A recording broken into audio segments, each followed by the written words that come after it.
नमस्कार दोस्तों, marvellous channel में आपको स्वागत है। मैं आज डिस्कस करने वाला एक बढ़िया कंपनी जो कि डबल हो सकता है। मैंने ऑलरेडी एक बार इस स्टॉक को कवर किया था मेरे चैनल पर, मगर मैं फिर से आपको एक अपडेट देना चाहता हूँ। कुछ महीने बाद मेरे चैनल पर आप देखने जाओगे प्लेलिस्ट में, अगर आपको मिल जाएगा टीबीजी का। मैंने अपडेट दिया था कि यहाँ से ये ऊपर जा सकता है। तो अगर मैं चार्ट पर जाता हूँ, टीबीजी अगर कोई नहीं जानता है तो मैं एक बार आपको बता देता हूँ। एक ज्वेलरी कंपनी है, ओके, और उनका ब्रांड है जस्ट टीबीजी। उसका नाम है त्रिभुवन दास भीमजी जवेरी। ओके, ये मोस्टली जो महाराष्ट्र में रहते हैं उनको तो पता ही होगा, मगर ये पैन इंडिया अभी एक्सपांड भी कर रहे हैं, लाइक कोलकाता, कर्नाटका और वगैरह वगैरह कर रहा है। अगर यहाँ पर आप देखोगे हैदराबाद में होगा, अगर आप हैदराबाद में हैं तो ये ब्रांड आपको मिल जाएगा। मुंबई में है, कोलकाता में है, अहमदाबाद जो कि गुजरात में है, Vapi.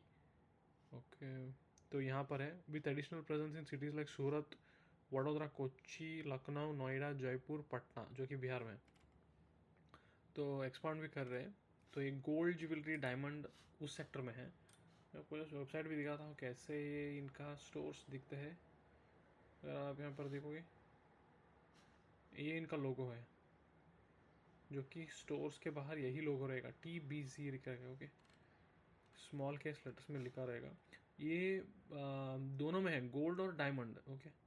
Rings, bracelet, necklace, earnings,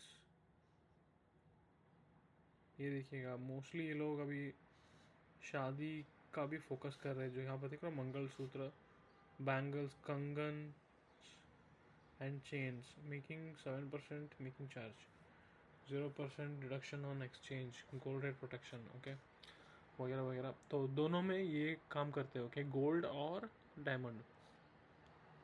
यहाँ पर लिखा हुआ है जडाऊ। मैं नहीं जानता हूँ जडाऊ, अगर कोई जानता है तो कमेंट सेक्शन में बताएगा कि क्या है जडाऊ। जडाऊ रिंग्स, ओके। तो ज्वेलरी बिजनेस में है ये, और ये इनके कलेक्शंस है, ओके। लीला ब्राइडल, मंगलसूत्र, सितारा, तत्वा, जडाऊ ब्राइडल। तो ये नए नए कलेक्शंस, डिज़ाइनर कलेक्शंस लॉन्च करते रहते, यही इनका एज है, ओके। अगर आप पूछोगे कि तनिष्क में कोई जाकर क्यों नहीं खरीदेगा, वहाँ पर ये डिज़ाइन उनको नहीं मिलेंगे, ओके। तो ये एक डिफ्रेंशिएटिंग फैक्टर मैं बता सकता हूँ टीबीसी के लिए। आज आते हैं यहाँ पर इसके चार्ट्स। अगर मैं प्राइस आपको दिखाता हूँ, मैंने 6 महीने का देख रहा हूँ कि अगर 6 महीने पे आप देखोगे, मैंने शायद इस स्टॉक को यहाँ पर कवर किया था, ओके, 200 के आसपास कवर किया था। अभी ये स्टॉक 276, ओके, लगभग 20-30% अप हुआ है। मैं आपको बता रहा हूँ यहाँ से भी ये डबल हो सकता है, ओके। तो यहाँ से भी आप एंट्री कर सकते हो धीरे धीरे, लाइक 10%। आपको 100 रुपीज़ डालना है इस पर, मतलब मैं बोलूँगा, कंसिडर करूँगा, लेकिन 50,000 रुपये डालना है, ओके। तो पहले 5,000 रुपये डालिएगा, और थोड़ा 5% ऊपर जाने के टाइम 5% वहाँ पर डालिएगा, ओके। मैं बोल रहा हूँ कि जैसे जैसे ही ऊपर जाएगा वैसे वैसे आपका 50,000 रुपीज़ आप इन्वेस्ट कीजिएगा, ओके। मतलब अभी आपने इन्वेस्ट किया, तो यहाँ से अगर ये 5% ऊपर जाता है तो वहाँ पर 10,000 डालिएगा, ओके। वहाँ से अगर फिर से 5% ऊपर जाता है तो वहाँ पर 10,000 डालेगा। ऐसे करते करते 50,000 रुपये आप अगर डालना चाहते हो तो ऐसा स्टैगर्ड वे में इसमें डाल सकते हो, ओके, क्योंकि डबल हो सकता है मेरे हिसाब से। हमारा टारगेट है कि ये स्टॉक 500 या 600 हो सकता है, ओके। 276 में ट्रेड हो रहा है। तो अगर आप 5-5% पर डालोगे तो आप अपना होल इन्वेस्टमेंट पर 80% to 90% आप रिटर्न बना सकते हो, और लॉसेस कम होंगे कट। अगर ये स्टॉक ऑन टाइम ऊपर नहीं जाता है तो आपको लॉस भी नहीं होगा, ओके। तो वो मेरा ब्रॉड बेस्ड ये था। मैं बताऊँगा कि रीजंस क्या है, ओके। अभी ये जून क्वार्टर रिजल्ट्स नहीं आएगा, मगर वो भी अच्छे आने के बहुत ही कारण मुझे दिख रहे हैं। यहाँ पर आप देखोगे मार्च क्वार्टर में, अगर आप देखोगे तो रेवेन्यू जंप हुआ था, ओके। पिछले उसमें देखोगे तो दिसंबर टू दिसंबर वो भी रेवेन्यू जंप हुआ था। सितंबर में देखोगे तो वो भी रेवेन्यू जंप हुआ था। तो इस बार जो कि अगला क्वार्टर आएगा जून का आएगा, जो कि यहाँ पर है 624। तो इस बार मुझे लगता है कि एटलीस्ट 20-30% तो ऊपर आना चाहिए। तो 600 to 1,000 तक आना चाहिए रेवेन्यू। तो बॉटम लाइन भी 14%। अगर आप देखोगे तो मार्जिन भी इनका इंप्रूव हो रहा है। यहाँ पर अगर आप देखोगे, यहाँ पर सिंगल डिजिट में था, ओके, बिलो 10 था, यहाँ पर आप देख रहे हो 12-14 कंसिस्टेंटली इतना कर रहा है, क्योंकि इनका ऑपरेटिंग बिजनेस मॉडल जो है वो थोड़ा चेंज हुआ है। क्योंकि ये लोग स्टोर जो ओपन कर रहे हैं अपना फुल पैसा नहीं डाल रहे, ओके। वहाँ पर सिर्फ इनका ब्रांड जो है वो लोग लेंड कर रहे हैं, और जो भी नए पार्टनर्स होंगे वो लोग मेजॉरिटी ऑफ द इन्वेस्टमेंट कर रहे हैं, ओके। तो इस हिसाब से ये लोग अपना ऑपरेटिंग मार्जिन भी इम्प्रूव कर रहे हैं। तो अगले क्वार्टर मुझे लगता है कि एटलीस्ट 70 करोड़ ये कंपनी बना सकता है। तो उस हिसाब से अगर हम कैलकुलेटर में करते हैं 70, अगर आप 4 क्वार्टर का करते हो तो 280 करोड़ नेट प्रॉफिट होता है, ओके, सालाना एनुअल प्रॉफिट 280 करोड़ हो सकता है। 280 करोड़ अगर आप देखोगे चार्ट पर, मैं आपको दिखाता हूँ पी रेशो, एवरेज पी कितना ट्रेड करता था, ओके। अगर आप 5 साल का देखोगे तो 15.8, राउंड ऑफ करके 16, ओके, 16 पी पर 16 पी पर ट्रेड होता था एवरेज। 3 साल में अगर देखोगे तो 16 है, 1 साल में आप देखोगे तो कम हो चुका है, अंडर वैल्यूड है अभी, okay, without any reason under valued है दोस्तों, ओके। तो मैं स्टैंडर्ड पकड़ता हूँ, अगर ये रिट्रीव होता है, मतलब इसके 5 ईयर पी पर अगर ये रीच होता है जो कि 16 है, तो हमारा मार्केट कैप कितना होना चाहिए, ओके। तो 280 करोड़ अगर हमारा एनुअल नेट प्रॉफिट होता है, तो मार्केट कैप हमारा होना चाहिए लगभग 4500 करोड़, जो कि अब 1844 है, ओके। मैं आपको दिखाता हूँ 1844 अगर मैं काटता हूँ तो यहाँ से भी ये डबल से ज़्यादा हो सकता है दोस्तों, ओके। मेरे हिसाब से 2.5 टाइम्स हो सकता है यहाँ से स्टॉक, मगर एटलीस्ट 2 टाइम्स अगर भी हम पकड़ेंगे तो रीजनेबल इन्वेस्टमेंट केस बनता है टीबीजी में राइट नाउ, इस वैल्यूएशन पर, ओके, जो कि 1800 करोड़ है।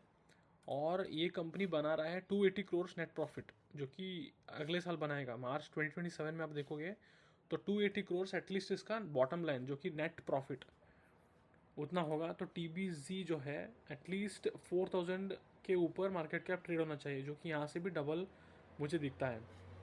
और इनका आर भी अभी अच्छा चल रहा है। जस्ट मैं बैलेंस शीट आपको दिखाता हूँ, बोरोइंग थोड़ा ज़्यादा हुआ है, जो कि उसमें ज़्यादा से ज़्यादा शॉर्ट टर्म बोरोइंग है, जो कि ऑपरेटिंग इनका कॉस्ट उतना रहता है, क्योंकि इनको ज्वेलरी थोड़ा बाय करके रखना पड़ता है, ओके। और लीज लाइबिलिटीज़ हैं, जो कि दुकान जो है भाड़े पे लेते हैं। और मैं आपको दिखाता हूँ कैश इनके पास 100 करोड़ है, और सोना जो कि ज्वेलरीज है वो 1700 करोड़ इन्वेंट्रीज है। ये थोड़ा ज़्यादा है। कैश कन्वर्जन साइकिल जो कि बताता है कि आपको पैसा अगर आज ये डालते हैं बिजनेस में तो कन्वर्ट होकर वापस आने में 226 डेज लगता है इनको, ये इसका मीनिंग है कैश कन्वर्जन साइकिल। ये सभी बड़े बड़े ज्वेलरीज का भी सेम ही रहता है। मैं आपको टाइटन का भी दिखाता हूँ। यहाँ पर रेशो जो यहाँ पर 211 है, ओके, 211 डेज है। टीबीसी का भी कितना है, 226, तो लगभग ठीक ठाक है, कोई डरने की बात नहीं है। इन्वेस्टर में आप देखोगे तो प्रमोटर 74% अभी भी वही ओन करते, ओके। इनके मेन प्रमोटर का नाम है श्रीकांत गोपाल दास जवेरी, इनके मेन प्रमोटर है, जो कि मेजॉरिटी ऑफ शेयर होल्डिंग रखते हैं। एफ में उतना कुछ खास नहीं है, 1.4% है सिर्फ। डी का कुछ नहीं है। पब्लिक में मलबार गोल्डन डायमंड्स का था, अभी उन्होंने बेच दिया है। छोटा भाई कालिदास पटेल, इनका 1% है, ओके। तो पार्टिसिपेशन पब्लिक का ही है मेजॉरिटी, कोई लार्ज इन्वेस्टर्स इसमें नहीं है। मगर मुझे ट्रेंड और फंडामेंटल्स अच्छा लग रहा है, इसलिए बता रहा हूँ स्टैगर्ड में आप इन्वेस्ट कीजिए, क्योंकि स्मॉल कैप है, सडन चेंजेस भी हो सकता है। मैं बता रहा हूँ आपको, एक या 2 दिन में 10% नीचे जा सकता है या ऊपर जा सकता है, क्योंकि सिर्फ 18,000 करोड़ मार्केट कैप है।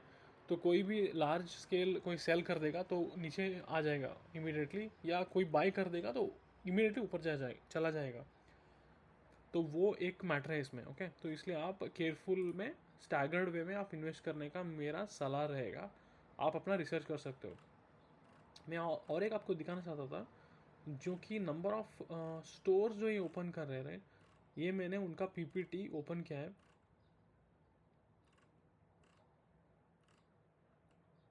अभी देखते हैं कि इसमें इन्होंने कहाँ दिया हुआ है, जो कि ओपन नए स्टोर से जो ओपन कर रहे हैं वहाँ से इनका इंक्रीमेंटल रेवेन्यू आ रहा है। और इनके स्टोर्स सभी सिटीज़ में भी नहीं है, मुझे लगता है कि अगर पैन इंडिया स्टोर्स ओपन करते हैं तो ये कंपनी मल्टीपैकर भी बन सकता है।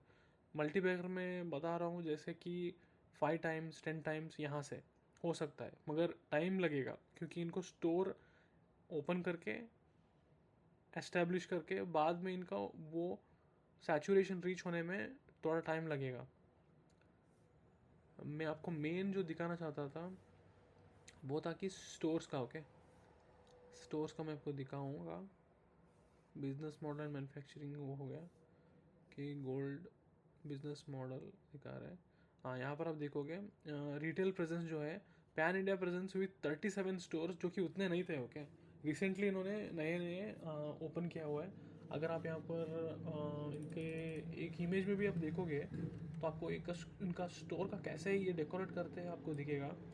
क्वाइट वेलकमिंग लग रहा है मुझे, जो कि तनिष्क उतना अट्रैक्टिव नहीं है मगर ठीक ठाक है मेरे हिसाब से, ओके। लोकल जो भी ज्वेलर्स रहते हैं उनसे तो बेहतर ही है इनका। अगर आप यहाँ पर देख रहे हो अभी 37 स्टोर्स है और 28 सिटीज़ में है। अगर आप देख रहे हो पर कॉन्सेंट्रेशन उतना कुछ खास नहीं है, सिर्फ बड़े सिटीज़ में है। यहाँ पर देख रहे हो साउथ में तो हैदराबाद कर्नाटका में इनका एक भी स्टोर नहीं है अभी। तमिलनाडु में नहीं है क्योंकि वहाँ पर ऑलरेडी बड़े बड़े अदर ज्वेलर्स है, इसलिए शायद उन्होंने वहाँ पर फोकस करना उतना प्रॉफिटेबल नहीं समझा है अभी। मगर इनका मैं बता रहा हूँ स्कोप ज़्यादा है एक्सपांड करने का, ओके। तो ये था दोस्तों मेरे हिसाब से एक अच्छा स्टॉक इन्वेस्टमेंट जो कि एक अच्छे पोजीशन में है। आप अपना खुद का रिसर्च कीजिएगा और बाद में अपना इन्वेस्टमेंट थीसिस अपना बना सकते हो। अगले वीडियो में फिर मिलते हैं दोस्तों, तब तक के लिए अपना ख्याल रखिएगा। धन्यवाद।